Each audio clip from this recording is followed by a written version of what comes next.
Very well, very well. La Big V, c'est comment? J'espère que vous allez bien, j'espère que vous vous portez bien. Bienvenue dans le match show. Content de vous retrouver, chers téléspectateurs d'Espace TV Europe. Aujourd'hui, c'est une émission spéciale. En exclusivité, on reçoit le grand gagnant Bafodé Gassama. Applaudissez pour lui. On est content de le recevoir dans cette émission. Il a gagné son combat. La ceinture est là.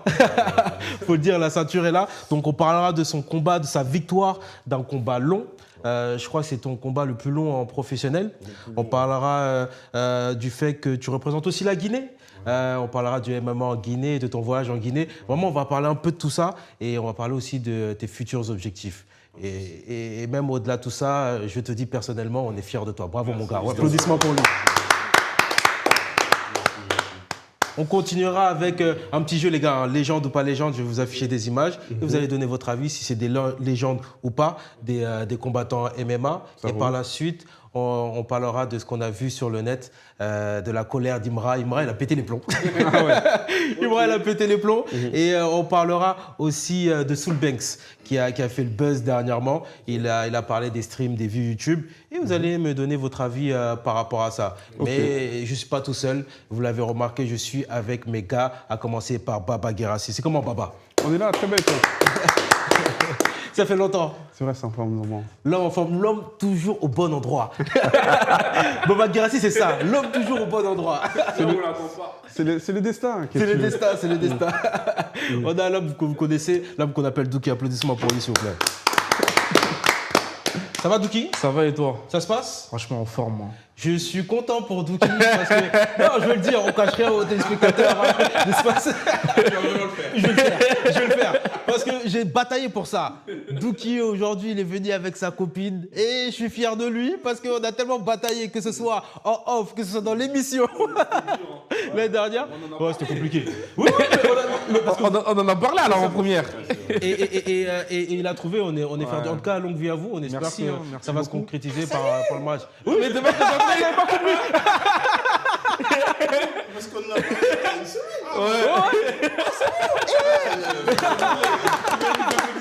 Nous, là, il est vif, il est vif. On va parler là. On a tous galéré, même Bafodé. Et ouais, on reçoit aujourd'hui Bafodé Gassama. Bafodé Gassama qui a gagné son dernier combat. D'ailleurs, on va regarder ça en image, le résumé du combat de Bafodé Gassama. Let's go.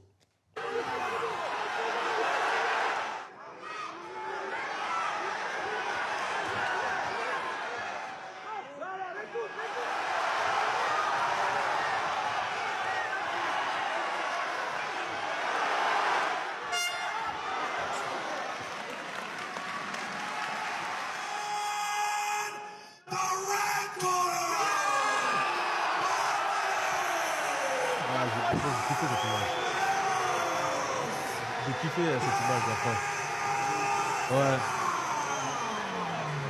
Ouais. C'est la délivrance. En fait, à ce moment-là, on sent que c'est la délivrance. Qu'est-ce que tu te dis? C'est quoi ton ressenti au final? À ce moment-là, je me dis, c'est bon, j'ai gagné. J'ai franchi une étape importante dans ma carrière. Oui. Et après, je me dis, je profite un peu, mais je sais qu'il y a une autre montagne encore à gravir. Et je sais que c'est que le début de quelque chose, tu vois. Ouais. Mais je suis content parce que en fait, ce combat, je le mets vraiment où c'est mon premier combat professionnel, vrai professionnel, tu vois. Okay. Vraiment professionnel, aguerri, tu vois. Parce que 5 rounds de 5 minutes, c'est lourd. Mais c'est cardio. C'est cardio. Je ne sais pas si on se rend compte, parce que nous, on n'est pas dans le MMA, etc. Mais c'est cardio de ouf. Même juste un round. Bah oui. On le voyait vers la fin. Tu sentais, Ouais, parce que moi, j'ai assisté au combat, j'étais au bord de cage, etc. Ouais. Et tout. Le patron. Il a rajouté proche. Quand on soutient pour de vrai. Non, c'est vrai. Mais non, franchement, tu sentais vers la fin que ça commençait à être difficile. Okay. Et qu'il était en train de quand même les deux combattants puiser dans leurs ressources. Mais après, c'était pas un combat facile. Ouais. C'était pas un combat facile. De toute façon, Fodé, il nous Il nous le dira, l'expliquera. mais c'était tendu un petit peu au début parce qu'on savait pas, on voyait un peu le plan de jeu de l'adversaire. Ouais. On voyait un peu le plan de jeu de l'adversaire. Il refusait vraiment le Le striking, exactement. Parce que on va parler de tout ça, mais en tout cas, le truc qui nous a tous marqué, c'est que c'est un combat long. Ouais. C'est un combat long. C'est un combat que tu as gagné par décision. Au final, comment tu t'es senti du fait que c'est la première fois que tu fasses un combat aussi long? Parce que c'est vrai que j'imagine que quand tu t'entraînes, etc., voilà. Mais là, il y a le monde, il y a la pression, c'est différent. Comment tu as géré le truc? Non, bah écoute, c'était mon premier combat à Paris en pro, en plus pour une ceinture, donc je sais que j'étais attendu. Après, ce qui m'a aidé, on va dire, c'est que j'ai beaucoup d'expérience. C'était mon 24e combat d'MMA. Et non, après, j'étais préparé. Mais comme c'est la première fois, c'était quand même nouveau. Mais franchement, c'est même plus cardio. Dès que tu as dépassé le 3e round, t'es mort. Ah, Parce t'étais que mort, hein. ouais, un combat d'MMA, c'est 3 x 5. Ouais. Et déjà 3 x 5, c'est long. Mais 5 x 5, c'est les rounds de championnat. Donc il n'y a plus rien. Après, c'est que le mental, la répétition et la volonté de chacun, tu vois. Donc c'est ça qui m'a fait tenir. Mais c'est ça. Et après, le public aussi, j'entendais le public, ils étaient bien. Dès qu'il y avait une action, ils criaient beaucoup et tout. Ouais. Donc, beaucoup d'amour de tout le monde et franchement, merci beaucoup, tu vois. Ouais, c'est fort. Franchement, il y a du monde qui s'est déplacé. On a senti le soutien. Et moi, ce qui m'a marqué, c'est que on sentait qu'il était fatigué, mais t'as pas lâché jusqu'au bout. Ouais. T'as pas lâché jusqu'au bout. Tu t'es dit, c'est mort. J'ai galéré tous ces mois-là. Non, c'est Champion pas... qui gagne. Après, moi, dans la cage, j'essaye d'être le chasseur et pas le chassé. Parce qu'en fait, quand tu es le chassé dans la cage, tu te fatigues plus vite. C'est toujours mieux d'avancer que de reculer, tu vois. La meilleure défense, en vrai, c'est l'attaque. Oui. Et moi, je suis quelqu'un, quand je rentre dans la cage, j'essaye de pas te laisser respirer, tu vois. Même si moi, ça va me fatiguer, toi, ça va encore plus te fatiguer. C'est pour ça que j'ai activé la marche avant, quoi. Ouais. Est-ce que tu t'attendais à ce que ce soit un combat aussi long? Parce qu'il avait une stratégie. Il refusait le striking. Il savait que là-bas, toi, tu mets une pêche, c'est fini. Donc, on a compris sa stratégie. Est-ce que tu t'attendais à ça et que tu t'attendais à ce que ce soit aussi long? Je savais que le premier round, il n'allait pas tomber. Oui. Le deuxième, il était touché. Le troisième, je l'ai bien tapé, il a résisté. Pour moi, je pensais le finir au troisième. Je voulais en parler, ouais. Mais après, je ne l'ai pas fini. Après, au quatrième, début de quatrième, je commence à le finir. Je lui mets le genou dans la tête, mais l'arbitre, il arrête. Mais sinon, moi, au troisième, je suis derrière lui, je suis en train de le taper, mais le gars était résistant. Lui aussi, il était venu pour être champion. Et après, moi, j'ai fait beaucoup de combats de championnat, donc je sais que quand c'est un titre en jeu, tu peux rien laisser. Il faut que tu lui montres que tu vas le tuer dans tout, tu vois. Ouais. Et je lui ai montré ça, tu vois. Ça veut dire, même lui, après, à la fin, il s'est dit, c'est mort, le gars, il veut plus que moi, tu vois. Toi qui étais au combat, Baba Garassi, il y a eu ce moment-là où je pense qu'on pensait tous que c'était fini. Quand l'autre était au sol, il avait les genoux au sol, je crois. Il n'avait pas de genoux au sol. En fait, les appuis, pardon. Ouais. Voilà, il avait 2 pieds au sol. Ouais, voilà. Et l'arbitre, il croyait qu'il avait un genou. Et si tu as plus de 2 appuis au sol avec un genou ou un coude, j'ai pas le droit de te taper avec mes membres inférieurs. Donc j'ai pas le droit de mettre 2 genoux à la tête ni 2 coups de pied à la tête. Donc moi, il avait que les 2 pieds. Ses fesses aussi n'étaient pas posées au sol, donc je lui ai mis un genou et l'arbitre il a mal vu, il a arrêté le combat et c'est pas bien. On va se dire la vérité. C'est Moi je peux le dire. L'arbitre t'a tué là-bas. Ah non, il m'a tué. Ça se voit que ça t'a déconcentré. Ah, ça m'a déconcentré. Il finissait, c'était fini. Et puis c'était c'est ça. fini. Et puis il y a autre que ça, c'est qu'après il nous relève, or qu'il ne doit pas nous relever. Et puis imagine après je prends un KO même. Ouais. C'est ça le pire. Imaginons. Parce que ça lui laisse le temps de récupérer. Le mec qui récupère. Un sale quart d'heure. Imagine après il me met un KO, je me prends une soumission. C'est pour ça que dans les MMA, il faut vraiment avoir une lucidité à toute épreuve et à chaque moment.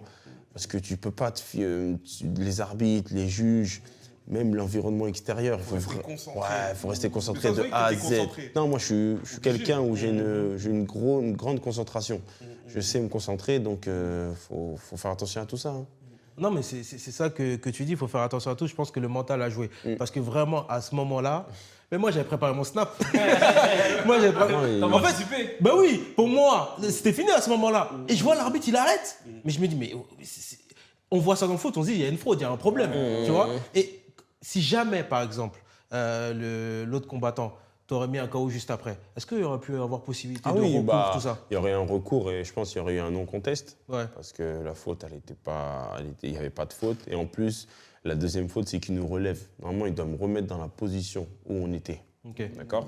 Donc, c'est 2 fautes consécutives. Et non, si jamais j'aurais pris un KO, je peux faire un recours. Parce que tu peux faire un recours quand c'est une faute arbitrale, Ouais. mais pas quand c'est une décision des juges. D'accord. C'est-à-dire, si les juges ils jugent un combat, décision partagée, décision unanime, ils me disent que tu as perdu, tu ne peux pas revenir dessus. Ok. Mais si c'est une faute arbitrale, tu peux. Ouais. Et là, c'était clairement une faute arbitrale, parce que même après, à l'écran, on le voit qu'il n'a que 2 appuis et tout. Donc, c'est ça. Et en plus, il aurait dû repartir le combat dans la position. Ouais. C'est ça le pire. Comme ça, au moins, pas se relever debout, c'est n'importe quoi. Mais... Franchement, moi, c'est pour ça que je pense que... J'ai l'impression Qu'il a tapé. Ouais. Ouais, en fait, il y a beaucoup de gens aussi, ils m'ont dit ça, et quand j'ai re-regardé le combat, j'ai l'impression qu'il tape derrière mon creux pépitré, Quand il tape, c'est-à-dire, il tape... qu'il abandonne. Mais quand tu faisais la soumission... Ouais, la ok, guillotine, la quand guillotine. tu tapes. À un moment, tu avais fait une guillotine et on a eu l'impression que tu allais le ramener vers le sol. Et Ouais, j'ai l'impression qu'il tape un peu derrière. Après, je sais pas, moi, j'ai rien senti. Bah, lui, il est dans le feu de l'action. Moi, franchement, j'ai rien senti. S'il y a beaucoup de gens, ils ont dit qu'ils l'ont vu taper. Mais bon, après... En tout cas, la victoire est là. La victoire est La là. victoire est là. Ça, Et je pense que tu vois. c'est... Elle est là. C'est par rapport à tout ça aussi que cette victoire, elle est belle. Parce qu'il y a eu toutes ces péripéties, le combat était long, on a vu à la fin, tu étais ému. Faut devoir se dire, à la fin, tu étais ému, champion. Ouais, non, beaucoup d'émotions. J'étais content. T'as pensé à beaucoup de choses, c'est sûr. Ouais, j'ai Donc, pensé à beaucoup de choses. Il y avait Est-ce que c'est pas ton combat le plus compliqué? Ah si. Ah, c'est le plus compliqué. Après, mon premier combat, il était très compliqué, mais c'était mon premier combat amateur. Ok. Mais là, c'était un combat où, d'une, c'est un combat de championnat. Et vas-y, le gars, il était là pour gagner. Tu vois, il était venu avec sa confiance, il était venu préparer. Faut lui reconnaître ça. Hein. Donc non, c'était un très bon adversaire et c'est un de mes combats les plus durs, oui. Ouais. Comment t'as géré la pression du public Bah, tu vois, comme j'ai dit, moi, j'ai fait beaucoup de combats. Tu vois, j'ai fait 2 fois champion de France, 8 champions du monde. Et moi, j'avais déjà fait une finale comme ça, et c'était en Ouzbékistan. Et dans le public, il y avait des fanatiques. En Ouzbékistan, frérot. Ça veut dire... En plus, en finaliste, t'es un Ouzbek. Un Ouzbek en plus. Ça veut dire ils avaient des drapeaux comme ça, et ils faisaient ça comme dans un stade de foot. Wow. Tu vois, c'était un parc des Expos, il y avait une cage au milieu, et il y avait des fanatiques comme ça, avec des drapeaux ouzbeks qui criaient. Ça fait peur, ça. Bah, après, c'est pour ça que je te dis, moi, franchement, je regarde pas trop il y a combien de monde dans la salle et tout. J'essaye vraiment de rester concentré, parce qu'en fait, je sais que dès que je rentre dans la cage, je pense plus à... Ouais, même pire que ça. Mes femmes, enfants, parents, quand je rentre dans la cage, c'est mon moment, parce que je dois être performant là. Les gens, ils s'en foutent de tout le reste. Si ma femme est malade, si ma fille est malade, ils s'en foutent de ça. Ils veulent que, tu vois là, quand je suis venu te voir, il faut que tu fasses le boulot là. C'est ça la prochaine question. En mode, quand tu es dans la salle, Ouais. c'est en gros, tu es une autre personne. Moi, quand je rentre dans la cage, c'est le moment à Bafodé Gassama. C'est-à-dire, c'est là où je dois faire mon boulot. Parce que si je fais pas mon boulot, ça va pas servir qu'après je dise ouais, j'étais blessé, ça va servir à rien. C'est pour ça que le MMA, c'est à l'heure précise. C'est à cette heure-là. Dans ce créneau-là, tu dois être bon là. Le reste, avant... S'en fout. Il est très agressif, ce monsieur. Pour moi, ça, c'est clair. Non, moi, j'oublie tout. J'oublie qu'il y a les gens, ils sont là pour moi, tout ça. Là, c'est mon moment à moi. Tout ce pourquoi j'ai travaillé, c'est la récompense que je vais obtenir là. Et je dois me taper contre un gars. Mais après, avant d'arriver là, c'est ça qui est dur. Hein. Quand tu arrives au combat, c'est vraiment le truc le plus facile. Hein. Et moi, en fait, ce qui m'a fait rire au début, t'as mis ton entrée là, t'as mis la musique de 50 Cent, tu t'es tellement fait un kiff. Tu t'es tellement fait un kiff. Ah, franchement, ça, tu vois, quand j'étais petit, je faisais de la danse. Et en 2002-2003, tu connais, c'est l'époque de 50 là, il avait sorti un son comme ça et j'avais fait une danse d'hip-hop.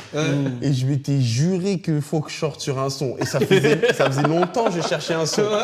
Et j'ai dit, je vais mettre ce son-là. Les gens, tu vois, souvent quand tu vas à Paris, tu rentres sur Rof et tout. Tu vois. Moi, j'ai dit, non, il me faut un son pour moi. Ida Club, personne n'est rentré dedans. Et maintenant, dès que je vais faire un combat, dès que les gens vont entendre, ils vont dire c'est Bafodé. Ouais, de ouf. Tu vois, ça ma signature. Et en plus, quand j'ai mis le son, j'ai vu le public, il a kiffé le son. C'est-à-dire, tout le monde. Après, j'ai senti l'énergie. Tu as vu dans cette ambiance. Non, franchement, la salle, tu vois, même les commentateurs, ils ont dit la salle, elle s'est levée. De ouf. Et tu sais, maintenant, j'ai mon son signature. Je suis très content. Et non, tout le déroulé, quand je viens sur la scène, je lève la main, le public réceptif. Après, j'ai regardé les images à la télé. Non, franchement, c'était le feu, tu vois. Ah ouais, non, c'est. Moi, je te dis, le moment, là, je regarde mon combat, là, je l'ai regardé 4 ou 5 fois. Je regarde au moins 10 fois mon entrée. Je regarde même pas trop quand je gagne. Je suis rentré avec les gens, je suis rentré avec du flow, tu vois. J'ai senti les connexions avec le public, c'est-à-dire c'était Je pense trop. que l'entrée même, ça joue aussi sur. Mon frère, ça joue sur. Ça te met sur un mood. En vrai, Ouais, même vois. le public. Je pense que déjà, dès ce moment-là, Tu sens une t'as osmose. le public avec toi. Tu vois, nous, on fait un sport de spectacle. Tu vois, le foot, c'est du foot, c'est un sport, parce que tu t'agresses pas le mec, tu dois faire rentrer un ballon dans les cages. Il n'y a pas des musiques d'entrée et tout. Nous, c'est un spectacle. Les gens ils viennent voir un spectacle, c'est un show. Je veux dire, les gens, tu dois leur donner envie de te voir. Tu dois pas faire de combats ennuyeux, tu vois. Ça veut dire, tout ça, ça joue. Et non, la musique d'entrée, elle est très importante. Même quand on regardait le catch, quand ça rentre, tu regardes. De ouf. Et bah nous, dans les combats, c'est c'est vrai. pareil. Il faut que quand on sait que c'est lui qui rentre, lui, c'est un tueur. Mais c'est vrai qu'il a raison. Là, tu peux mettre une entrée de catch, je serais capable de dire. Bah, bien sûr, c'est Ouais, qui, ça mais appartient c'est à qui quel, Bah, c'est catcheur, ça. etc., c'est vrai, Tu vois, c'est par vrai, exemple, c'est vrai. ici en France, il y en a un qui a une bonne entrée en MMA, c'est Saladin Parnasse. Il rentre sur California Love. Ouais, c'est vrai. Oh, lourd. Quand tu l'entends le son, tu sais que c'est lui. Tu sais que c'est lui. Donc moi, je cherchais un son depuis. Mes 4 premiers combats, j'avais des bons sons, mais c'était des sons, vas-y. Là, il me fallait un son qui monte les Dans gens. ta DA. Voilà, et là, c'est bon. Parce que 50, c'est mon gars. Ouais, c'est vrai que t'es dans une DA en mode vraiment US, bad boy, Carré, etc. ouais, et tout. ouais. Tu vois, non, mais c'est vrai, c'est Obligé. le perso, quoi, tu vois. En c'est plus, super bien. moi, je parle anglais, tout ça. Donc, non, 50, moi, c'était mon rappeur préféré pendant des années. Il voulait prouver. calé. Il parle anglais. mais du coup, tout ça, ça a Au amené moins, à... c'est bien, ça aide pour l'international. Ben oui, totalement, c'est vrai. Et tout ça, c'est bien parce que ça a amené à ça, à cette ceinture, cette fameuse ceinture. Alors, explique-nous, cette ceinture représente quoi? C'est quel titre, là, que tu as au final? Alors là, c'est la ceinture mondiale de champion du monde de l'organisation Hexagone MMA, Fort. qui est la meilleure ou une des 2 meilleures organisations en France. Et ça commence à grandir aussi en Europe. C'est fort. Donc la deuxième, c'est Ares, mais moi, je suis chez Hexagone. Et je suis dans la catégorie moins de 93, lourd léger. Ok. Mais avant, tu étais un peu plus dans une autre catégorie, non? Parce Non, j'ai toujours été en Mais tu as fait 93. une sèche. J'ai fait une sèche, ouais. Ok. C'est ça. Quand tu l'as vu au bled, il était costaud. Ah ouais, je l'ai vu au bled. Voilà, faut le dire. Il faut rappeler aux téléspectateurs, on était ensemble au Guinée, bled, ouais. en Guinée il y a 3-4 mois. Mais frérot, il était beaucoup plus balèze. Il est sûr. toujours balèze. Hein. Ouais. Mais J'étais beaucoup plus gras, j'étais en mode il n'y avait pas de combat, donc je mangeais bien et tout. Oui, parce qu'après moi, dans mes combats, je descends, je suis dans ma catégorie où je me sens le mieux, qui est la catégorie lourd léger, moins de 93. Mais sinon, non, en temps normal, je fais 105, 106 kilos. Et au bled, j'étais même monté à 109.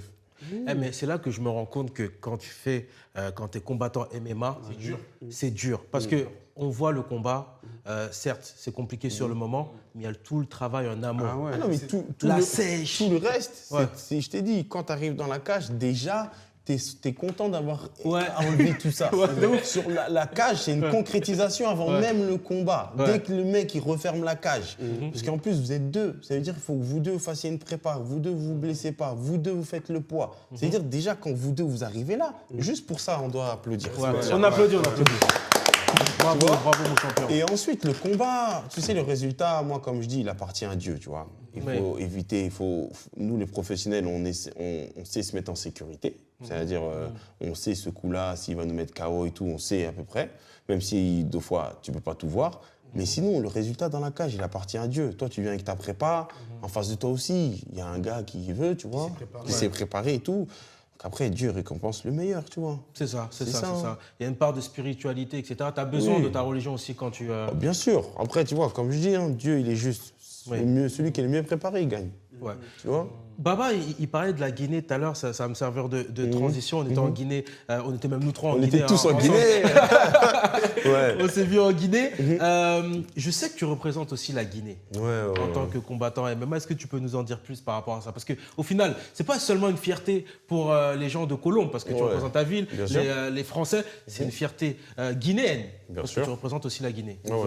Bah écoute, quand on s'est tous venus en Guinée, j'ai commencé plusieurs démarches. Donc en janvier, j'ai commencé à vouloir représenter la Guinée pour mes futures échéances. Donc là, tu vois déjà ce titre-là, mondial, là, je vais le dédier à M. Mamadi Doumbouya. Ouais. D'accord. Donc déjà aussi avec le programme Simandou qui va essayer d'élever la Guinée, la jeunesse, la culture. Je vais aussi le dédier à mes filles et à ma femme, tu vois, parce que c'est des femmes guinéennes. Ma femme, elle est guinéenne, mes filles aussi, du coup. Et toutes les femmes de la Guinée, parce que quand je vais partir en Guinée, je vais donner un stage d'MMA pour les femmes maintenant. Tu vois ? C'est chaud. C'est chaud. Parce que, en fait, quand j'étais allé en janvier, j'ai donné un stage pour la fédération guinéenne. Et c'était pour tous les garçons qui faisaient du MMA. Mais là, j'ai envie de donner un stage pour les femmes en Guinée, parce que je trouve que nos femmes guinéennes, elles sont courageuses. Et puis voilà, donc je remercie tout le monde pour le soutien. Et voilà, on va continuer à avancer. Mais c'est très fort ce que tu dis, parce que là, au final, tu rends un peu ce qu'on t'a donné. Parce que vraiment, à ce combat-là, j'ai senti que la Guinée était derrière toi. J'ai senti la hype. Je sais pas si tu l'as senti, toi. Si, tu vois, je vais même te dire un truc. Nous, on s'était vus une semaine avant le combat. Et la semaine du combat, donc la Fight Week, les gens, ça commence à monter et tout. Et moi, j'avais dit à Black M de venir et tout, tu vois. Et après, Black M me dit, ouais, je vais essayer de venir, tout ça. Après, il me dit, ouais, je sens un truc là dans ton combat, là. Je vois, ça parle de ouf. Vas-y, je vais venir. Et après, dès que je suis sorti de la cage, je vous ai tous vus, vous étiez au bord de cage. Donc, tu vois, non, j'étais content de ouf, tu vois. Franchement, je suis très content de représenter la Guinée. Et je suis très content d'avoir procuré du plaisir à tout le monde, tu vois. Les gens, ils ont kiffé. Parce que les gens, ils connaissent pas trop les MMA, tu vois. C'est-à-dire, quand on leur dit qu'on fait ça, ils se disent, ouais, non, mais quand ils viennent te voir en vrai, en plus, après un combat comme ça, ils se disent, ah ouais. Après, je pense qu'ils sont attirés par le personnage aussi. Bien sûr. Aussi, ouais. Tu vois, t'as des KO qui sont impressionnants. Bien sûr. Il nous fait penser à Francis Ngannou, tu vois. Mais oui, je pense qu'on t'a beaucoup comparé à Francis, j'imagine. Oui, un peu quand même, oui. Après, lui, il est lourd. Oui, bien sûr. Lui, il est hyper lourd, mais par exemple, quand tu voyais des fois la violence. C'est ça, la violence des fois. Des fois, à un moment, il esquivait des trucs, mais je me dis, mais putain, s'il esquivait pas ça, mais il était mort. Mais en fait, c'était tellement paradoxal, même pour moi, parce que, moi, je suis ma faute, c'est sûr et certain. Mais des fois, je me disais, mais champion, j'espère, on va pas te mettre une droite. Ouais, c'est vrai. Oui, parce que c'est vrai, quand tu vois le truc de près, tu te dis, t'as peur du contre aussi, tu vois. Mais après, je pense pas que c'était quelqu'un vraiment dans le striking, c'était plus un lutteur. Il voulait pas échanger. Ouais, il voulait pas échanger. Tu vois, même là, j'ai regardé le combat, et c'est vrai, deux fois, je lui mettais des patates. Ah ouais, mais les gens, ça passait fou. Les gens se disaient, mais s'il la prend celle-là. Et même moi, je sais que si celle-là, il la prenait, c'était dodo. Douki, toi, en tant que Guinéen, quand tu vois un frère représenter fièrement la Guinée, comment tu te sens? Est-ce que tu as un sentiment de fierté au final? Bien sûr. Derrière ces combats, on est représenté. C'est que grâce à ces actions, ça va inciter beaucoup plus de jeunes à vouloir faire du MMA. Et moi, je pense que dans 10 ans, dans 15 ans, dans 20 ans, on n'a pas qu'un seul combattant guinéen. On en a une vingtaine, une trentaine qui nous représentent dans toutes les organisations. Inch'Allah. Ce serait mortel, ce serait super bien. Et au final, c'est la question que j'allais poser au final. Le MMA en Guinée, où ça en est? Franchement, il y a une fédération. Une fédération de MMA en Guinée? Ok. Il commence à faire des choses. Il va y avoir un événement d'MMA le 13 juin à Conakry. Donc non, ça commence petit à petit. Après, bon, tu seras présent à cet événement. Normalement, je vais être présent. Là, on est en train de préparer avec l'ambassade et un peu les autorités mon retour un peu en Guinée. Un bon retour triomphal et tout. Comme ça, voilà. Ouais, après, je vais essayer de faire le stage, comme je vous ai dit, pour les femmes. Et puis, on va essayer de voir ce qu'on peut faire. Mais bien sûr, ça va. Dans 10 ans, je pense, il y aura beaucoup de combattants MMA, tu vois. Moi, j'aimerais bien créer une bonne structure où tout le monde pourra s'entraîner dans des bonnes conditions. Et en fait, c'est qu'avec une bonne structure où on pourra bien s'entraîner, tu vois. Mais là, je ne sais pas si tu te rends compte, Bafodé, là, tu as une responsabilité énorme. Là, quand même, je vais te mettre une pression. T'inquiète. Mais tu as une responsabilité énorme. Pourquoi tu as une responsabilité énorme? Parce que c'est vrai qu'il existe aussi d'autres combattants guinéens qui font du MMA, mais tu es le premier qui est à ce niveau-là, qui a autant de popularité. Bien sûr. Et forcément, comme tu as dit, le MMA évolue en Guinée. Tu vas être le porte-drapeau de ce sport. En fait, tu es le porte-drapeau déjà de ce sport. Donc, tout ce qui va être lié au MMA en Guinée, pour moi, doit être lié à Bafodé Gassama. Exactement. Oui, je pense que ça va être avec le titre là maintenant, c'est sûr. Mais tu vois, j'ai juste envie d'être un ambassadeur de la Guinée, tu vois. Moi, je me suis marié en Guinée, donc je connais bien, tu vois. Et c'est une suite logique. C'est juste maintenant, il y a un peu plus d'engouement, il y a un peu plus de caméras, mais l'objectif reste le même. C'est de monter la Guinée là-haut. Il reste concentré. Il reste concentré. Et je pense qu'il a besoin aussi de soutien. De soutien de la part au-delà des autorités, même des sponsors qui sont en Guinée, des entreprises, parce que je pense qu'une carrière de combattant, ça coûte cher pour se développer, pour arriver au plus haut niveau. Et surtout, on a la chance d'avoir un porte-drapeau qui a un énorme potentiel et qui potentiellement peut aller jusqu'à l'UFC. Clairement. Il va nous dire s'il va vouloir. Parce que j'allais lui demander ses objectifs après. On va en parler. Mais comme tu as dit, les sponsors, moi j'envoie un message. Là, c'est le bon pari. Exactement. Là, c'est le bon pari. Faut miser. Ah, En tout cas, je l'ai fait avec Aventa. Baba Girassi, toujours bien placé. Non, c'est vrai. C'est important. Aventa, il m'a habillé et tout, donc c'est vrai, produit de qualité, donc merci encore frère. Merci. On a fait une vidéo il y a 1 an, donc tu vois. On y croit, Non, mais tu vas tellement payer pour ta pub.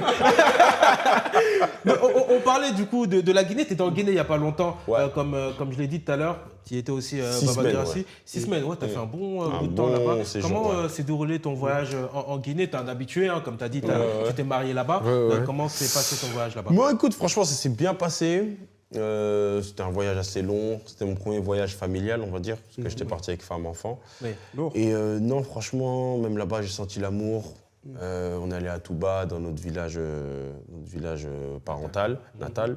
Et non, franchement, partout, les gens, j'ai senti le soutien et tout, donc très content. Et puis, tu sais, quand tu vas en Guinée, t'es soulagé, tu vois. J'étais pas parti depuis 4 ans, depuis mon mariage. Ah ouais, quand même, hein. Ouais, j'étais pas parti depuis 2022.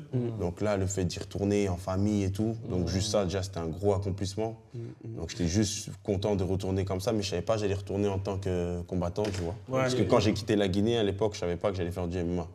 Ah ouais? C'est fort. Dingue. En fait, c'est une ascension de ouf, wesh. En fait, quand je me suis marié là-bas, je me suis marié en décembre 21 et j'ai quitté après 1 mois après. Et je disais à ma femme, je sais pas encore ce que je fais, est-ce que je vais essayer de faire de la musique ou du MMA, tout ça. Je réfléchissais, tu vois. Et après, je suis rentré et je me suis dit, vas-y, je vais commencer les MMA. Mais je savais pas à l'époque. Tu savais pas à ce moment-là.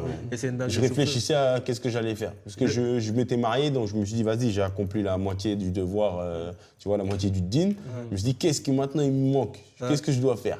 Et alhamdoulilah, j'ai choisi les MMA et aujourd'hui, on en est là. Dieu merci, Dieu merci. Mais le destin, il est fulgurant, il est fort. Et c'est trop marrant parce qu'on s'est capté en Guinée, je suis parti même jusqu'à chez toi. Et juste avant, en fait, je le voyais de loin, j'étais avec un cousin. Pour expliquer un peu l'anecdote, on se dit tout, chers téléspectateurs, j'étais avec mon cousin qui ne m'avait pas appelé avant de venir. Il a dit, bon, vous savez très bien pourquoi elle est venue.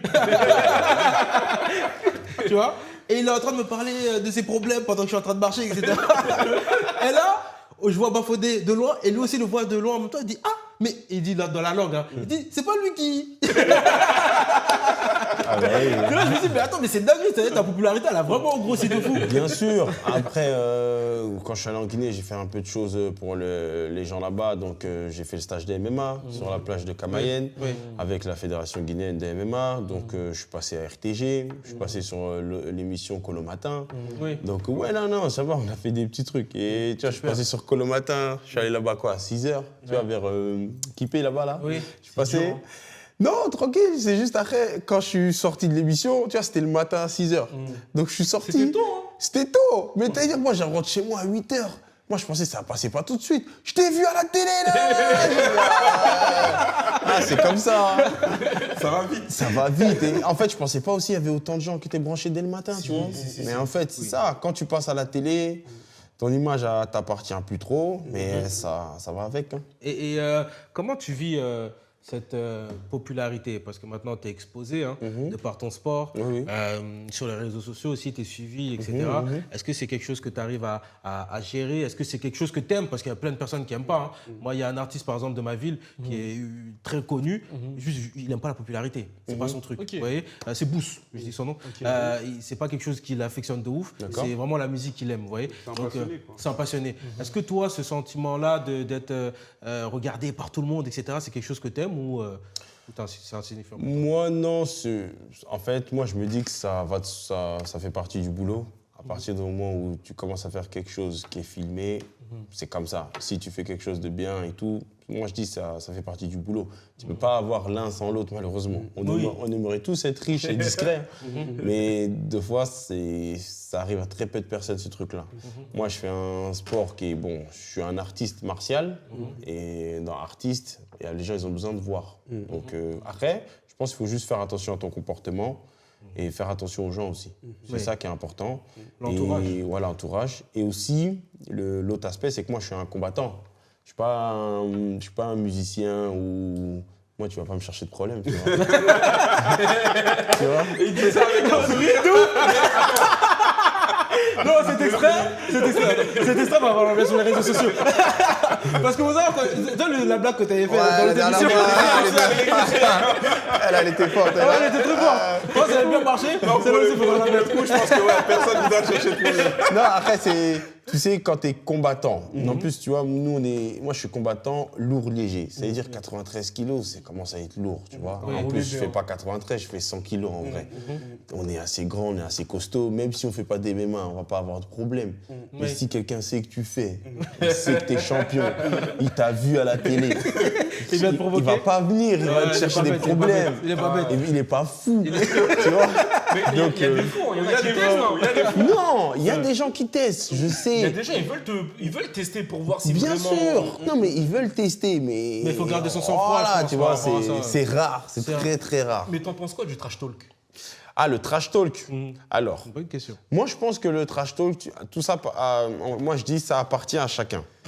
Il y en a, ils savent bien le maîtriser. Tu vois, moi par exemple, j'ai un gars avec qui j'étais en équipe de France, Wally Tandia. Lui, il en fait beaucoup du trash talk. l'équipe de France Ouais, je vais équipe de France de MMA amateur.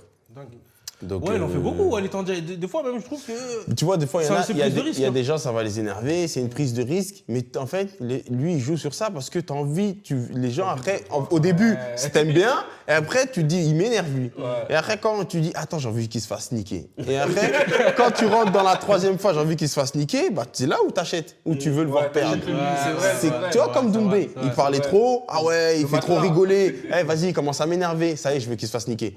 Et dès que tu veux qu'il se fasse taper, pardon, et ben là, les gens ils commencent à acheter pour qu'ils voient, ils perdent. C'est un outil marketing. Mais oui, c'est ça, c'est un outil marketing au final. Mais c'est une prise de risque. C'est une prise de risque parce que risque, en France, nous, on est des gens. En France, on n'aime pas voir les gens réussir, on n'aime pas voir la richesse, on n'est pas comme aux États-Unis. Oui. En France, on aime bien la sobriété, tranquille, parle pas beaucoup, même si tu gagnes de l'argent, tranquille, fais ton taf, tranquille.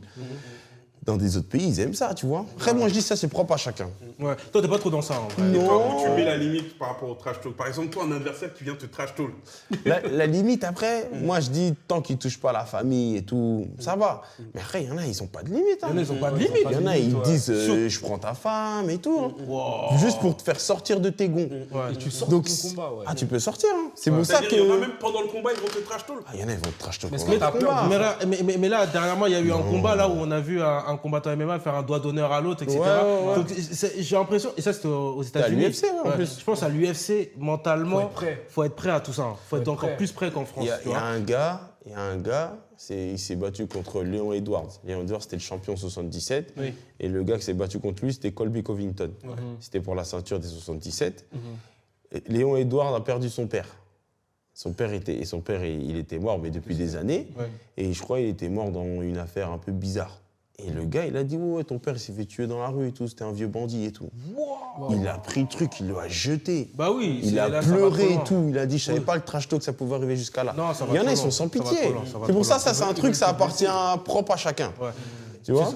Ok. Et du coup, par rapport, parce qu'on parlait du UFC là tout de suite, tes objectifs, il faut que tu nous dises. Oui, bien sûr. Là, on est entre frères, Ouais. on est avec la famille. C'est quoi tes objectifs? On veut du croustillant, on veut de l'exclusivité. Moi, franchement, mon objectif, tu vois, on a fait l'émission il y a quoi, 8 mois? C'est vrai, il y a On a fait 8 mois, j'avais fait 2 combats pro là. Oui. Là, j'en ai fait 4. Écoute, l'objectif, comme j'ai dit, moi, c'est de monter. Je prends chaque combat après un combat. Tu sais, là, je viens d'être champion.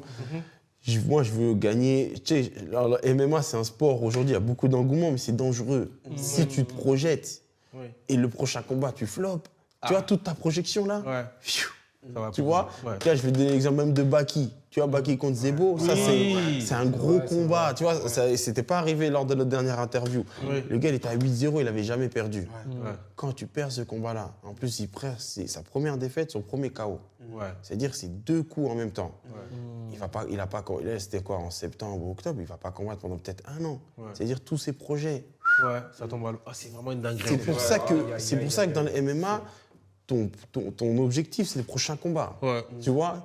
Maintenant, moi, je te dis, j'aimerais bien aller à l'UFC, parce que si je vais à l'UFC, en termes de temporalité, il n'y aura personne qui aura fait ce que j'ai fait à la vitesse où je l'ai fait.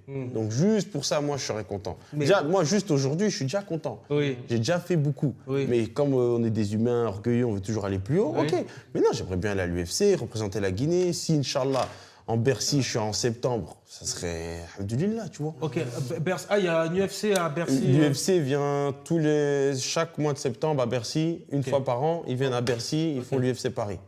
Non, il faut que ça se passe. Donc si, Inch'Allah, ça se passe. Il faut que ça se bien, passe. tu vois. Oh là là. Donc, Dès septembre, là, peut-être ils peuvent te contacter pour. si Dieu veut, c'est possible. Tu vois, là, je suis 189e mondial. Ouais.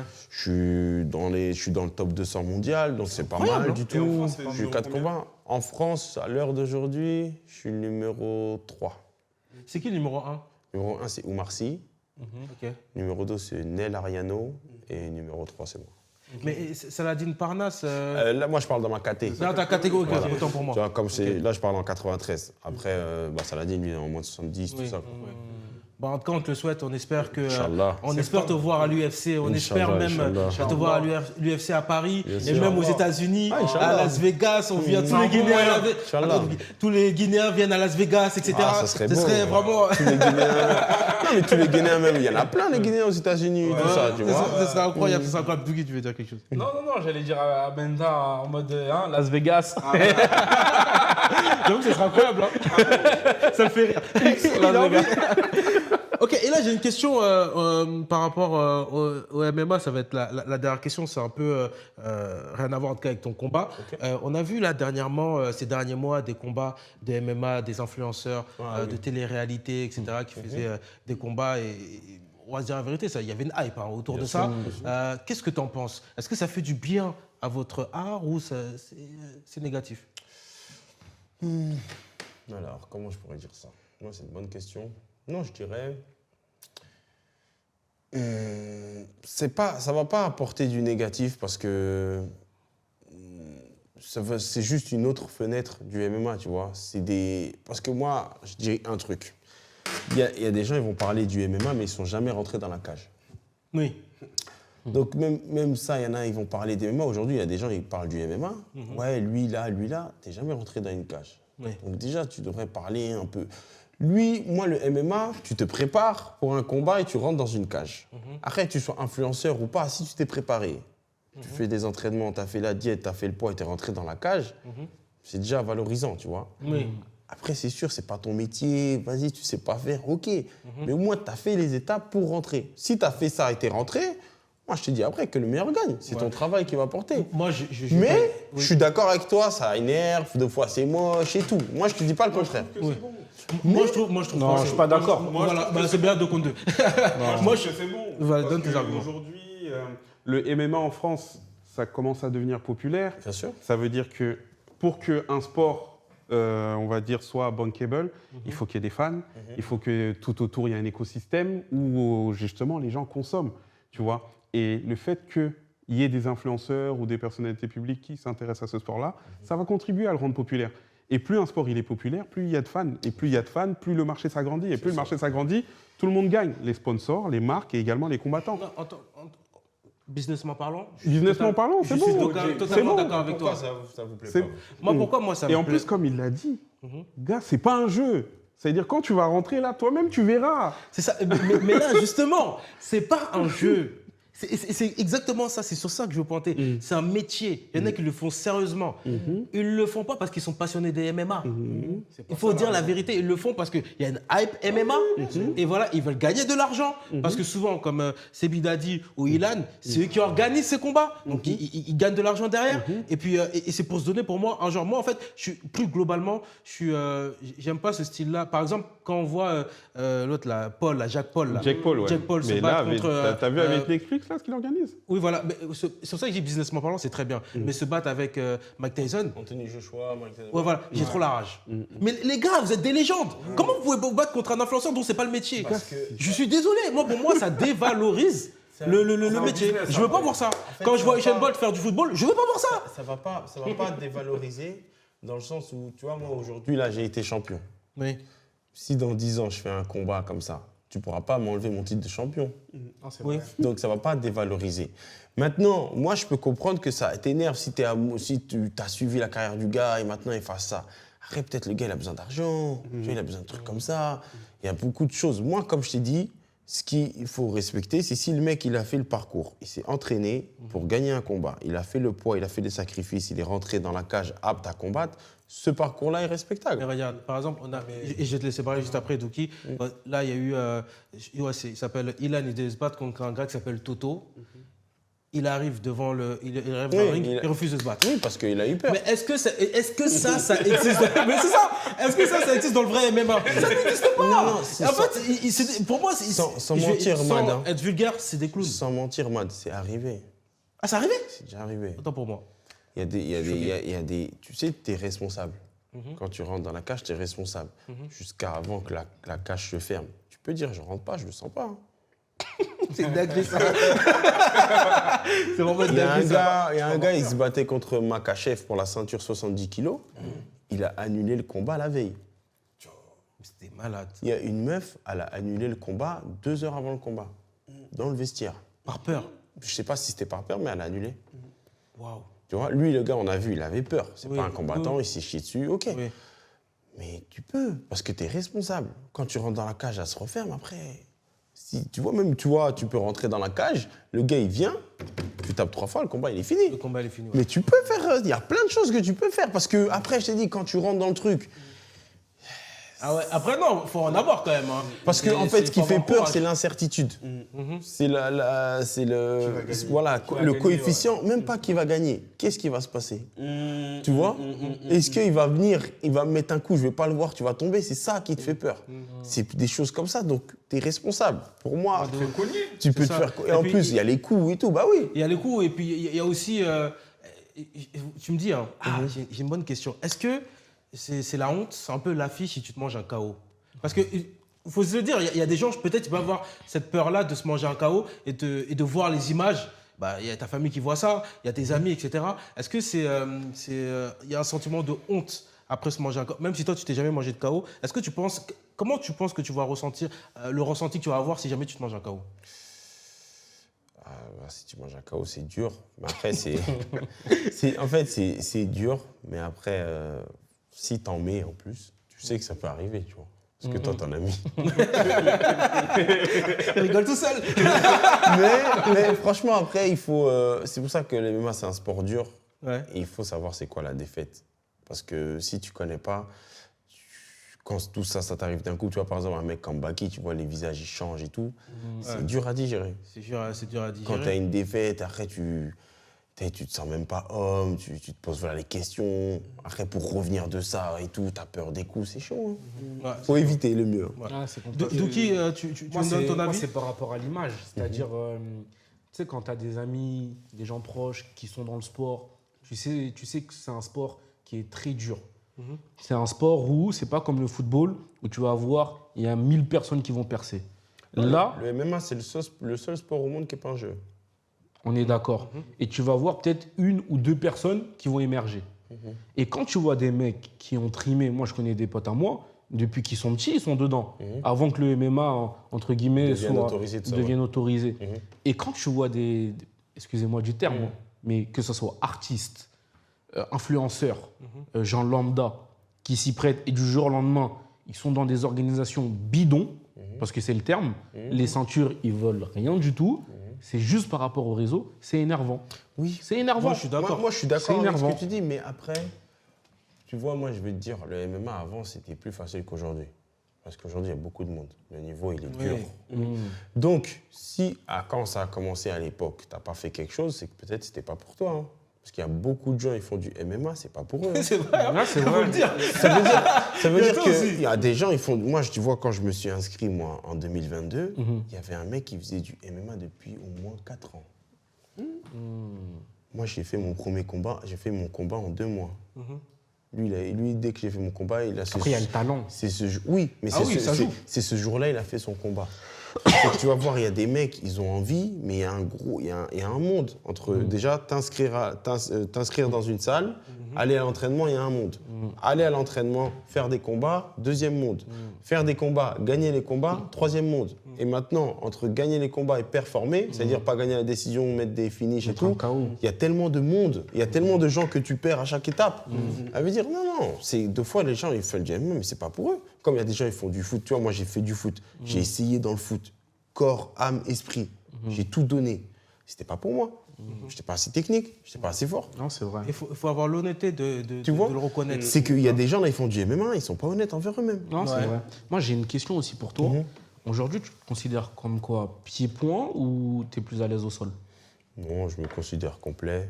Moi, il faut que je travaille sur tous les aspects. Il faut que j'améliore tous mes aspects, ma boxe, mon grappling, ma lutte. Mais j'essaye d'être à peu près bon partout. Mais je dirais plus complet. Ma qualité première, c'est mon cardio, mon mental. Ok. Ouais, c'est super. Ok, bon, on va rester dans l'univers MMA. On va faire un petit jeu, le légende ou pas légende. Je vais vous afficher, la réalisation va afficher des combattants et vous allez me dire légende ou pas légende. Première image. Francis Ngannou. Légende. Légende. Légende? Ah, Légende, oui. Ok, Légende. il n'y a pas de débat, je pense. Même ce qu'il apporte en Afrique, c'est dingue. Ok. La prochaine image. Pas légende. Légende. Attendez, pas tous en même temps parce que je n'entends pas. Pas légende. Ok. Pas légende. Légende. Pourquoi légende? Au début, j'aurais dit comme eux. Dans le MMA, on parle. Oui, dans le MMA, bien sûr. Voilà. Moi, j'aurais dit comme eux au début. Mais après avoir lu sa biographie, je le place en tant que légende.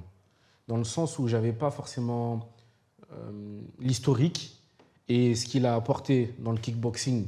Et après, changer de catégorie. Il aurait pu très bien se dire, je suis champion, je reste dans ma catégorie. De changer, de venir et de prouver, pour moi, c'est une légende. Il n'a pas fait De prouver quoi en MMA? De prouver en MMA. Même si, au niveau, on parle au niveau de la France, pour moi, ce qu'il apporte, l'image qu'il a apportée au MMA, il a porté le MMA français. Pour moi, il l'a porté. Combien de temps? Mais combien de temps? Certes, la durée... Oui, tu le portes sur la durée.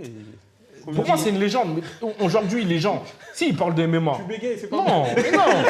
Non, aujourd'hui, si les gens ils parlent de MMA, le premier nom qu'ils ont à la bouche, c'est qui? Mais parce qu'il sait faire du divertissement. Non, mais en fait, oui, mais je pense que c'est ça. Mais ça joue. Parce qu'en termes de combat, Ok. On peut pas dire que c'est Ok. légende. Grâce à lui, il y a d'autres personnes qui ont mangé. Parce qu'aujourd'hui, si le MMA, aujourd'hui, il a cette place en France. Et t'oublies des mecs comme Cyril Gane. Non, mais Non, mais on parlera de Cyril Gane plus tard, mais la vérité, c'est que là, on juge vraiment le combattant MMA. Le combattant. Je suis désolé, il fait beaucoup de trash talking, On parle de mais MMA. jusqu'à preuve du contraire, son combat, en tout cas le plus important, il l'a perdu contre Baki. Donc, en vrai, pour moi, c'est pas une légende, c'est un très Parce bon que pour toi, la combattant. défaite définit le combattant MMA. Non. Bah oui, mais si. Moi, en tout Bah cas, oui. je me base sur la... Les victoires et les défaites. Bien sûr, le palmarès, ça compte. Bah oui. Non, certes, ça compte. Toi, tu te bases sur trash talking. Non. Après,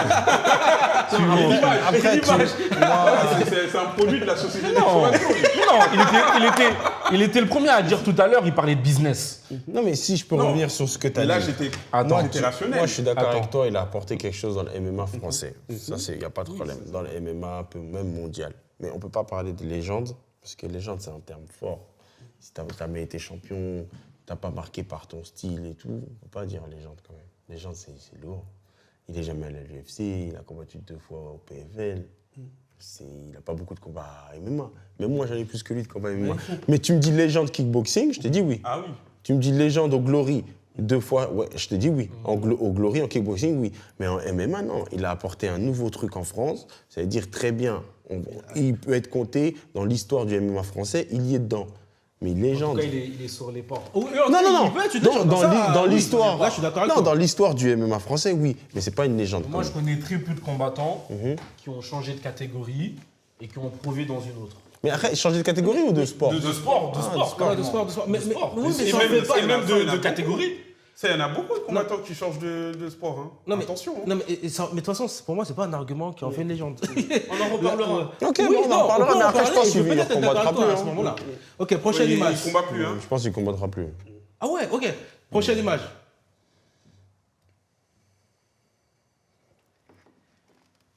Cyril Gane. Légende aussi. Ouais. T'en penses quoi, toi, Douki? Moi, c'est pas une légende. Mais pourquoi c'est pas une légende? Non, mais attends. Je comprends rien. Non, pour moi, c'est pas une légende parce que pour moi, c'est pas le combattant type. C'est-à-dire, moi, quand je vois ce qui se passe, en gros, même ces combats à l'UFC, ok, il est à l'UFC, ok, c'est très bien. Mais pour moi, comme tu l'as dit, on peut pas le classer en tant que légende. LE, on peut pas le classer dans cette catégorie. Après, si tu veux dire, par exemple, légende française, on parle en France. Hein. Bah non, là, on parle de légende. Vous-même, vous pouvez apporter cette précision au final. Ah oui. Est-ce que pour non, toi... moi, je parlais dans les combattants français, si, quand même. Ah, si c'est français, oui. Mais si c'est international, non.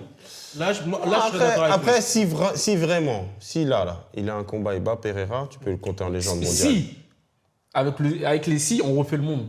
Donc pour l'instant, on enlève. Mais après, après, en vrai de vrai, on peut même dire légende. Hein. Il a perdu que contre 2 mecs. Hein. Ouais. Il a perdu contre des monstres, contre John Jones et contre Ngannou.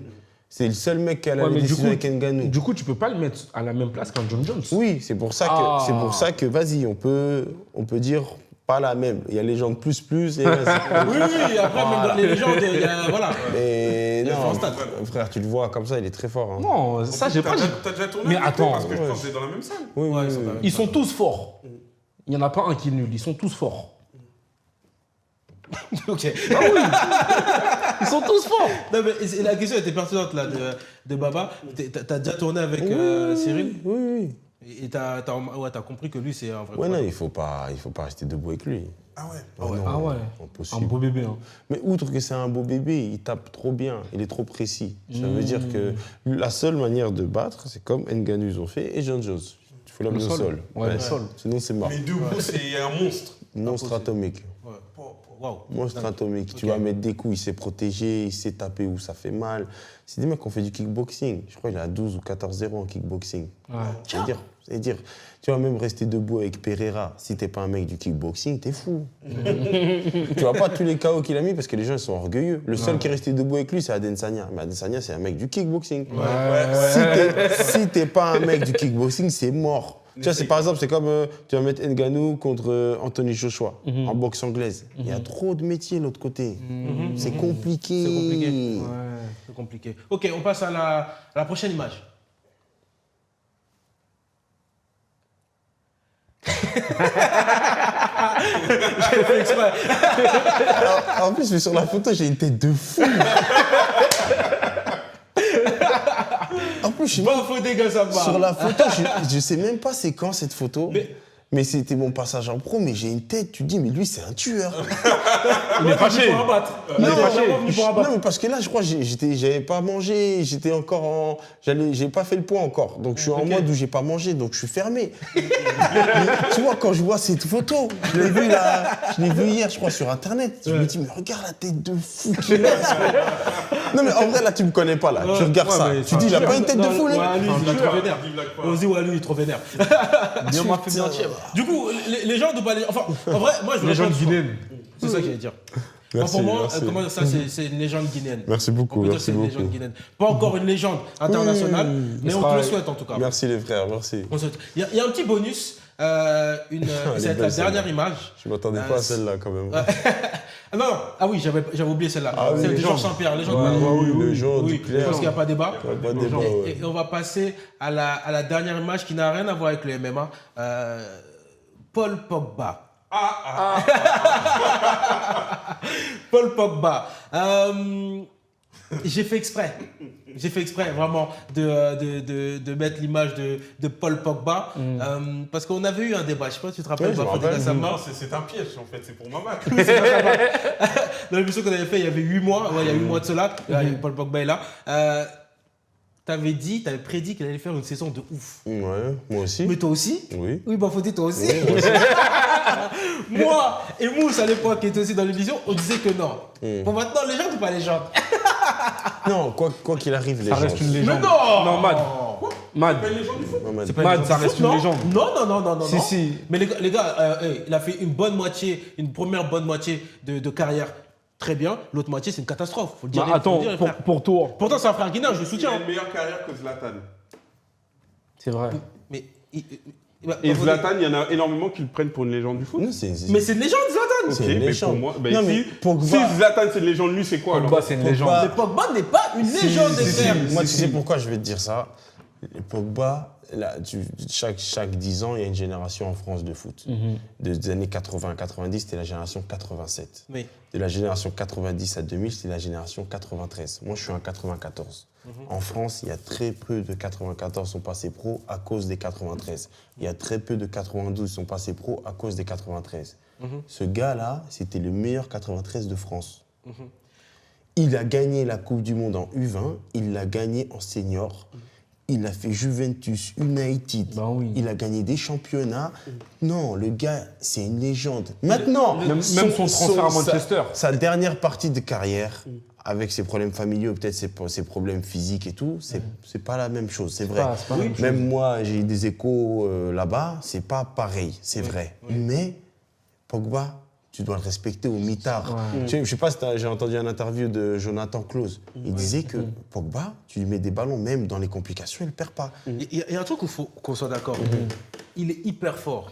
C'est un génie. Oui, là. Sur ça, il n'y a pas de problème. Donc, c'est une Son légende. prime est très fort. C'est sûr. Là-bas, il n'y a pas de souci. Mais la vérité, quand moi, en tout cas, ma définition de légende, je ne mets pas Pogba. Je suis désolé. Pour moi, un au nom mec du fait que... qui a gagné une Coupe du Monde, Attends. qui a marqué en Coupe du Monde, c'est une légende, frérot. Il y a plein de joueurs qui ont gagné la Coupe du Monde. Non. Des Là, gens. il fait une campagne phénoménale. Et qu'ils ont marqué en Coupe du Je Monde. suis d'accord. Je suis d'accord. Qui a marqué en finale de Coupe du Monde? Encore une fois, c'est un très bon joueur. De base. Moi, Mais pourquoi tu dis c'est pas une légende? Voilà. C'est pas une légende. Parce que pour moi, déjà, un joueur doit confirmer sur la longévité. Michael Owen. Il a Attends, pas- attends, il a attends. pas- Moi, pour moi, Michael Owen n'est pas une légende. Et Neymar, Ça, c'est mon avis. Neymar, c'est une légende. Bien sûr que c'est une légende. Mais Mais pourquoi il a Neymar, pas c'est pas confirmé? C'est sur la longévité, il a confirmé. Neymar.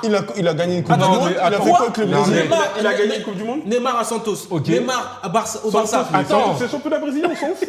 Non, mais c'est là. En Europe. Il a fait. En Europe, au Brésil, il a ok. été connu mondialement. Europe. Ok. Voilà. Vas-y. Et, à Santos. Ok. Neymar, Barcelone. comment dire, à Barcelone. Ok. Incroyable. Neymar au Paris Saint-Germain. C'est juste ces dernières saisons, peut-être les dernières saisons, c'était pas c'est truc. comme Pogba. Mais Il a gagné quoi au PSG? Non, Pogba, Manchester KO, Monaco KO.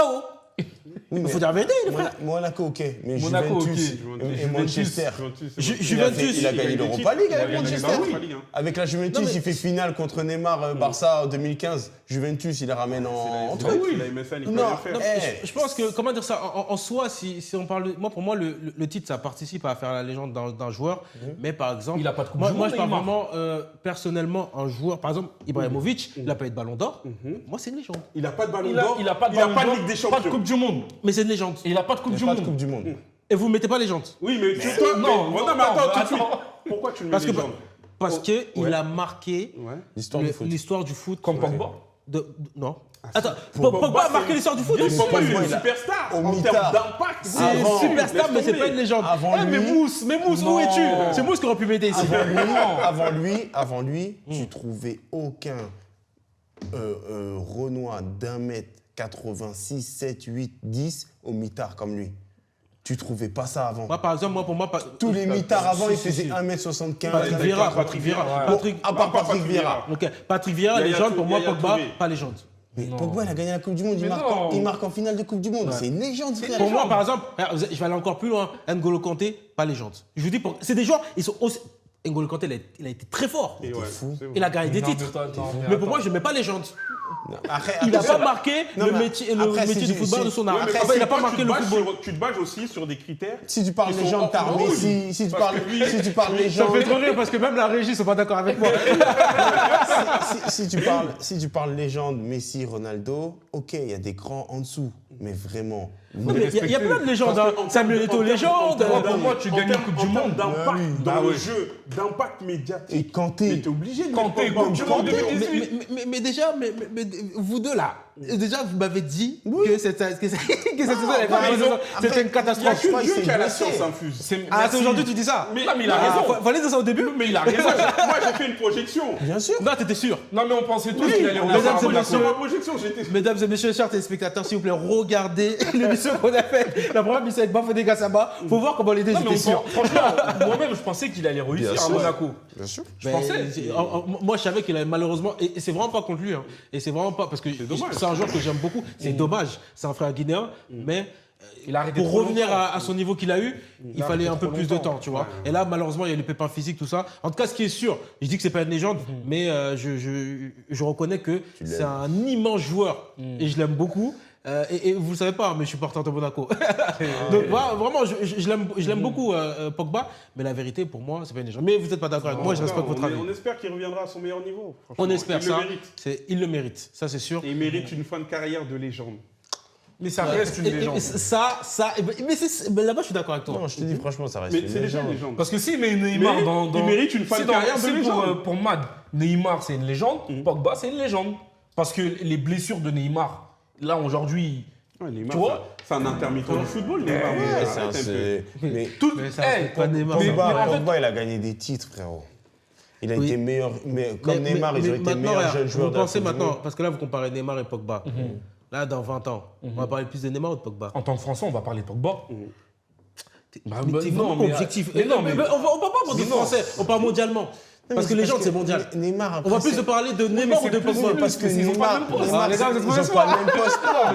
Ils ont pas le même Ils n'ont pas le Neymar, même c'est un ailier, poste. l'autre, c'est un milieu. Neymar, c'est un gars qui donne du spectacle. Non, je comprends pas les postes ou quoi. Je parle en tant que légende. Oui, bah c'est un On spectacle. va plus il est penser à spectaculaire, Neymar ou Pogba, les frères. Mais de toute attends. manière, Pogba, tu le sors pas parce que, tu sais, quand tu parles de légende, en général, tu évoques une génération de superstars à une vrai. même époque.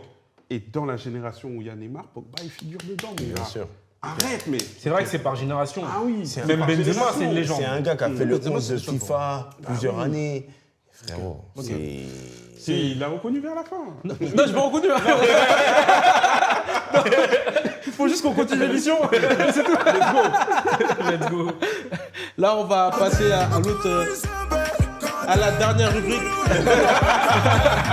Il est jeune, lui. Merci la régie. En fait, vous savez, j'ai pris du temps à comprendre là. Mais les sérieux, Ayoub. Ah, il veut le concept, c'est la légende. En fait, tout le monde est contre moi, même la régie. Je vais pas raconter. Il parle dans le micro. Ok, on va passer à la prochaine rubrique vue sur le net. Alors, waouh, j'étais sur TikTok dernièrement et j'ai vu une vidéo et choqué parce que je ne l'ai jamais vu dans cet état-là, pardon. L'artiste, pour moi, numéro 1 en Côte d'Ivoire, Imra, tu ne seras pas d'accord avec moi, Douki, mais on va voir tout de suite cette image que j'ai vue, cette vidéo que j'ai vue sur TikTok. Bah, puis elle n'a qu'à s'amuser. Et puis il y a qu'à les remarquer.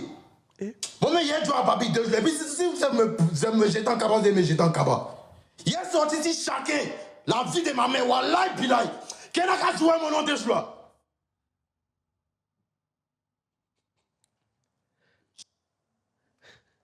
Je sais même pas ce qu'il a raconté.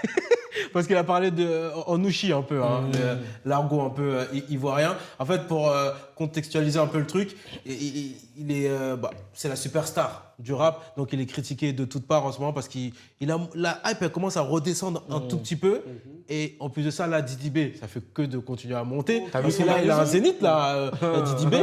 Et je pense, hein, c'est cette pression, parce que il faut le dire, Imra, je l'aime bien, je le défends, mais c'est un gros rageux. Bah oui. C'est un gros rageux. Et là, il a craqué totalement, ça a fait un buzz monstre en Côte d'Ivoire. Et même les chétés, hein, c'est c'est ceux qui supportent Imra, ont été dessus, l'ont même critiqué, l'ont dit mais non, tu peux pas craquer là maintenant, etc. Donc qu'est-ce que vous pensez de ça, de voir un artiste comme Imra craquer comme ça sur Internet? Moi, je pense que ça fait partie de la carrière d'un artiste, surtout quand tu es exposé à ce niveau-là. Tu as toujours ce... C'est comme l'exemple de quelqu'un qui va prendre de la drogue, qui va justement être à son top, à son firmament, et une fois que tu commences à redescendre, ça commence à être dur. Et là, tu connais la dépression, etc., etc. Et je pense que peut-être qu'il est en train de traverser cette phase-là. Parce que c'est cyclique, la vie. Oui. Tu ne peux pas être tout le temps au top.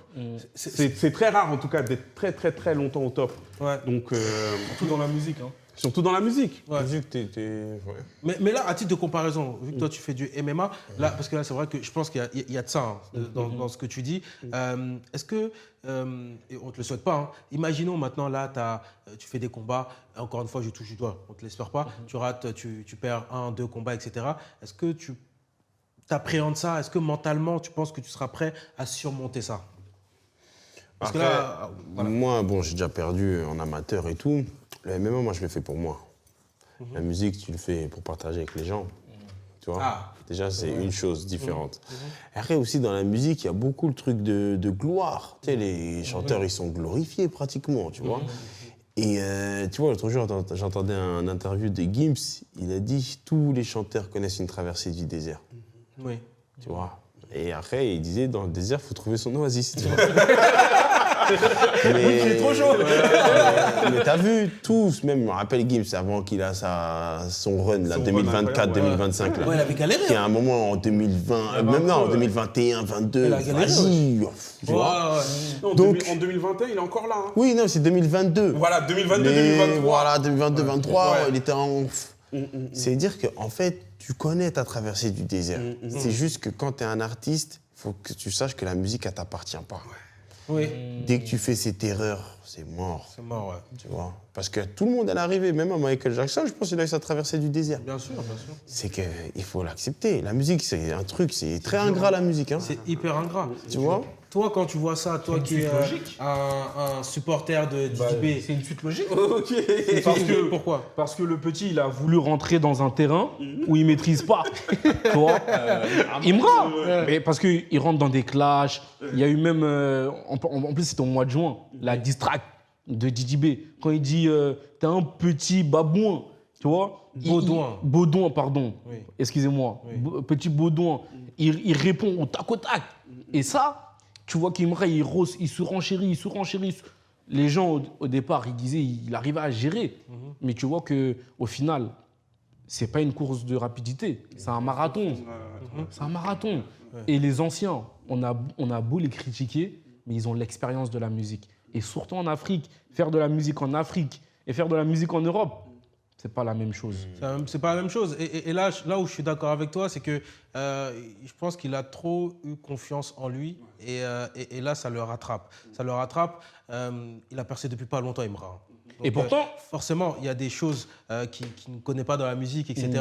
Par exemple, je pense qu'il n'a jamais vécu ce moment-là de creux. Dedans, ouais. Et je pense que c'est tout ça qui est en train de le surprendre. Là, on le voit vraiment vénère. Là, il s'est dit non, il faut que je fasse un live parce que c'est un live qu'il a fait. Hein. Ah, c'est un live? Ouais, c'est un live. Hein. Ok. En fait, il fait ses lives pour il a allumé sa caméra. Oui, pour relâcher le tout et insulter les gens. Parce que là, dans ce qu'il dit, un peu, c'est celui qui parle encore de moi. En gros, il aura affaire à moi. Il a craqué. Et même s'il faut que j'aille en prison, j'irai en prison. Là, il pète les plombs. Non, il a craqué. Il a complètement pété les plombs. Mais honnêtement, pour le coup, Imra, tu peux t'en prendre qu'à toi-même. Non, moi, je dis la vérité. En plus, ça me tue parce que je regarde droit dans les yeux. Tu peux t'en prendre qu'à toi-même, mon frère. Parce qu'en vrai... Attention, les chétés. Oui, non. Mais le pire, c'est que moi, je suis chété. Donc moi, voilà, je fais partie de ces personnes-là qui le soutiennent, mais qui doivent lui dire la vérité. Réaliste. Ouais. Tu peux t'en prendre qu'à toi-même. Pourquoi tu t'en es pris à ton grand frère?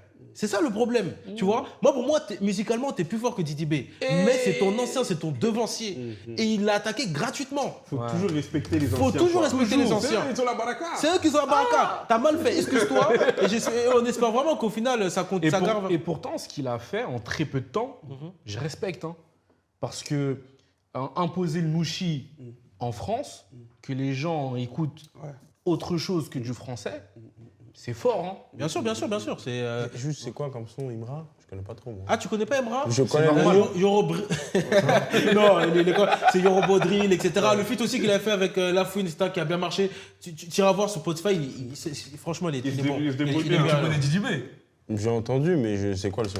Ouais. Ah, mais t'écoutes quoi comme musique, toi? Moi, j'écoute beaucoup de rap américain. Hein. Ok. J'écoute beaucoup de... Moi, j'écoute les 50, Drake, The Weeknd, Future, J. Cole. C'est qui le GOAT de la musique américaine US. pour toi? Rap américain? Après, ça Ouais, dépend rap du style. américain.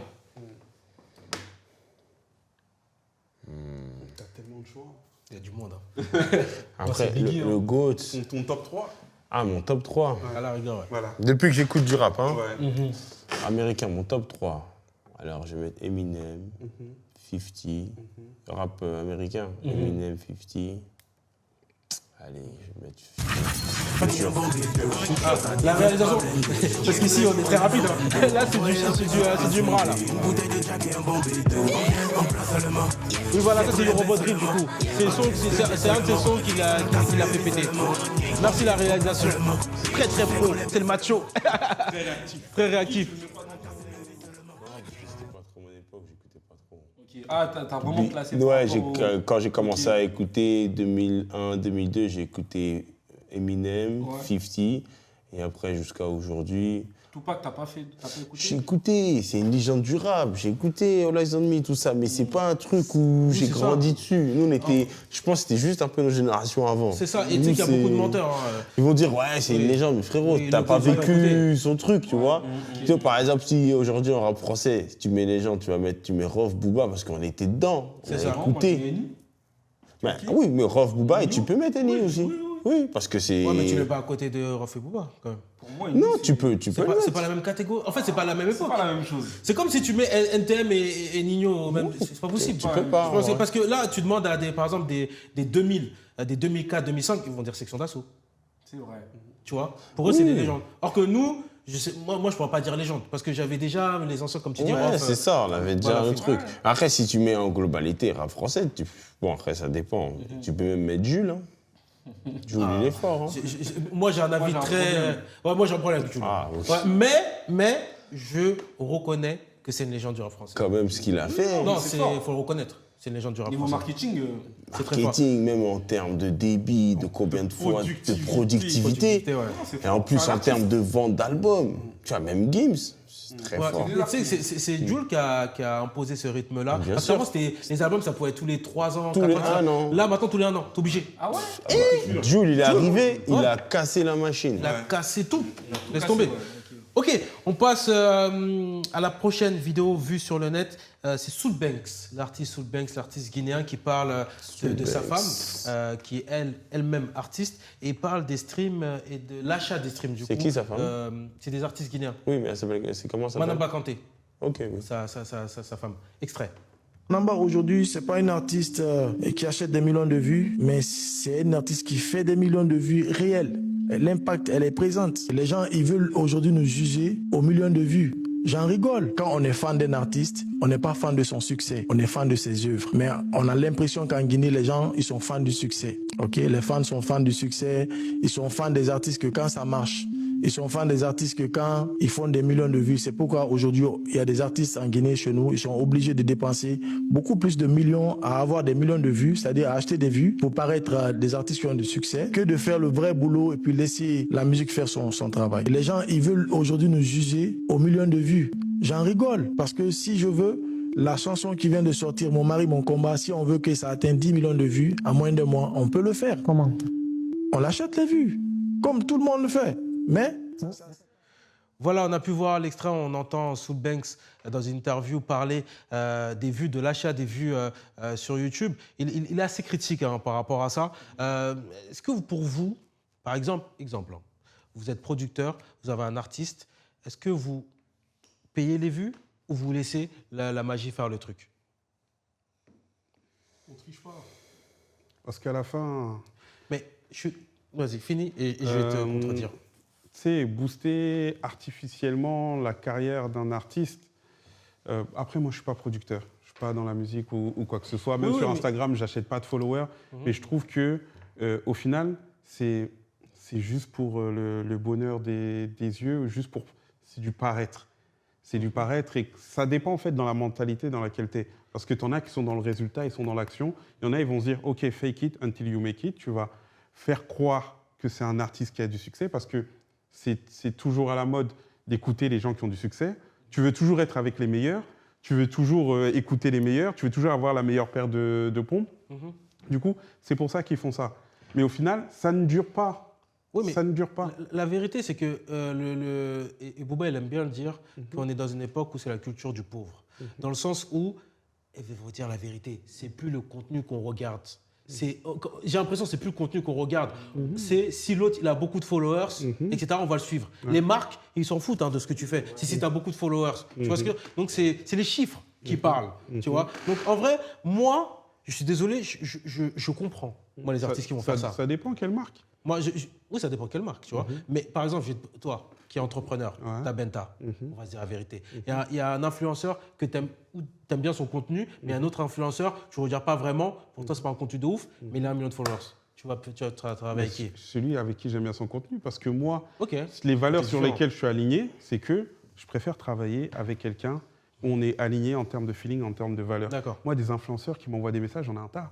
C'est pas pour autant que je travaille avec tous les influenceurs parce que je vais regarder avec qui je veux travailler et je veux justement suivre la trajectoire de la personne avec laquelle je vais travailler. Parce que pour moi, je préfère valoriser les partenariats de long terme.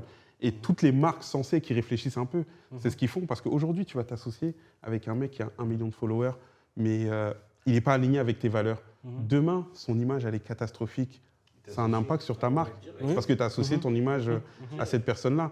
Demain, cette personne-là, et c'est très fort probable qu'elle fasse n'importe quoi qui n'est pas aligné avec les valeurs de ta marque, parce que tu n'as pas vérifié. Tu as juste regardé le nombre de followers. Donc tu vois. Qu'est-ce que tu en penses, toi, Douki? Je suis d'accord, il ne faut pas tricher. Tu sais, aujourd'hui, ça ne ment pas, ça rattrape. Comme on dit, tu peux tricher, mais si derrière ce que tu fais, c'est flou, bah, en fait, ça va pas fonctionner. Il y a des artistes qui ont voulu tricher, parce que c'est un monde qui est très dur. Tu fais de la musique, tu n'as pas d'écoute. C'est très chaud. Moi, j'aurais plus dit, investis, si le contenu il est bon, investis dans la pub, dans la com, dans une vraie équipe derrière. Mais en fait, pour moi, que d'acheter des followers. C'est devenu une stratégie. C'est devenu de la pub, en fait, de faire ça. Pourquoi? Parce que, regarde, je vais te dire un truc. Tu vas sur YouTube, tu vois une vidéo à 100 vues, tu vois, et une autre vidéo à 1 million de vues. Peut-être par curiosité, tu vas aller voir la vidéo. Tu te dis, mais pourquoi toutes ces personnes ils sont parties voir ça? Et tu vas aller regarder. Donc, ça peut booster un artiste. Il faut le dire, il y a plein d'artistes qu'on écoute ici qui marchent bien, qui ont utilisé de cette stratégie-là. C'est ça la réalité, tu vois. Ça fait partie du monde de l'industrie. J'ai un pote à moi qui avait signé à Universal. Et en fait, c'est à travers lui que j'ai compris que ce truc, il est normal dans le monde de la musique. C'est d'acheter, tu vois. Gims, il en parlait. Il était fort. Qui, mon ami? Oh, tu mets dans une sauce. C'est qu'il était pas fort. C'est qu'il était nul. Mais la réalisation m'a tellement coupé ça à la caméra. Il est toujours Universal ou il est plus? Oh, tu me poses des questions de ouf. Non, la vérité, non, il est plus chez non, Universal. Mais après aussi, tu vois, je pense que, tu vois, quoi qu'il arrive, que tu achètes ou que tu n'achètes pas, si tu es talentueux, tu vas y aller. Si tu es talentueux et avec l'envie, tu vas y aller. Si tu n'as pas de talent, ça va s'arrêter quelque part. Non, mais c'est ça. Imaginons maintenant, l'artiste, il est talentueux. Est-ce que le fait... Parce qu'il y a plein d'artistes talentueux, mais qui n'ont pas cette visibilité. Est-ce que acheter des vues, ce ne serait pas un coup de boost? En fait, moi, je dis qu'il ne faut plus voir ça comme de la tricherie, parce que d'un côté, c'est de la tricherie, mais c'est un coup... Oui, d'un côté, c'est de la tricherie, je suis d'accord. Mais c'est un coup marketing aussi. Tout à l'heure, t'en parlais. C'est du business, champion. Non, c'est du business.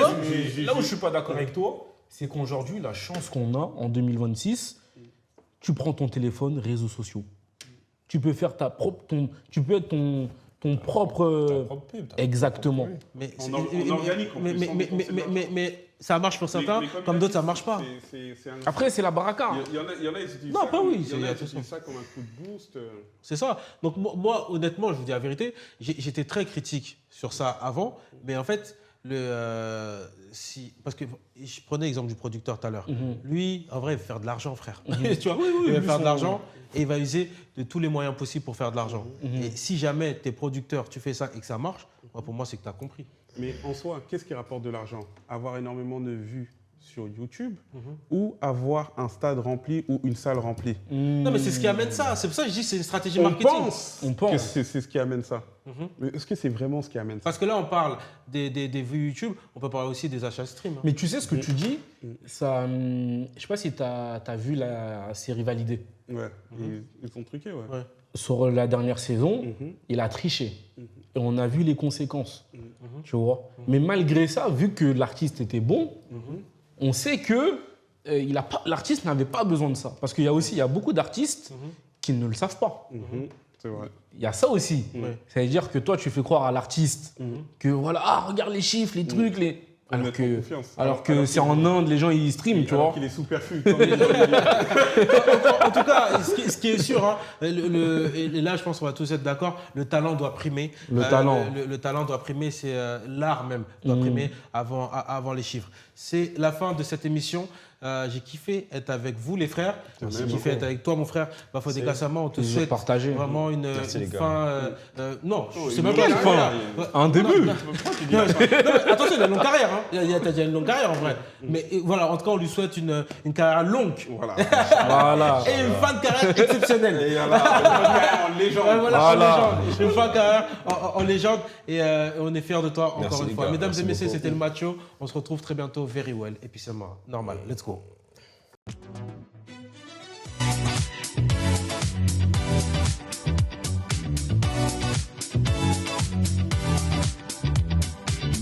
Very well, very well.